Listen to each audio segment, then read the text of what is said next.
Hello guys! Meron nga pala akong gustong i-share sa inyo na binili ko.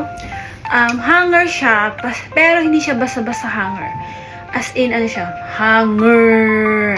Dahil ganito siya kalaki! Tignan nyo naman kung gano'n siya kalaki. Diba? Tapos yung kulay niya, saktong-sakto. May pagka-pink. Favorite color ko pa talaga. Pagkita ko pa lang nito, guys. Sabi ko, ay gusto ko to. Sakto-sakto to sa comforter, sa towel, sa bedsheet. Yan. Kasi dito sa staff house namin is kulang na kulang talaga yung space para sa sampayan. Kaya, yun, nag-try muna ako ng dalawa. Pag maganda, syempre, uulit tayo. Ang presyo nga para nito, guys, is $3.80. Diba?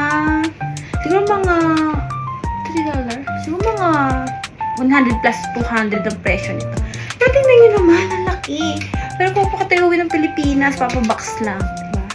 Ang cute. So, iduduktong ko sa video na to kapag ginamit ko na to. Para makita nyo na kasyang-kasya talaga dito yung comforter at bedsheet. So, yun lang. Ito na pala yung binili kong hanger. Ayan, ginamit ko na. Saktong-sakto talaga yung comforter at yung bedsheet. O, diba? Tapos ito nga pala yung in-unboxing ko nung nakaraan. Yung ginamit ko na din siya para sa mga underwear. Oh, dati noon, isang comforter, yung sasabit ko na dyan. So, isa lang yung nagagamit.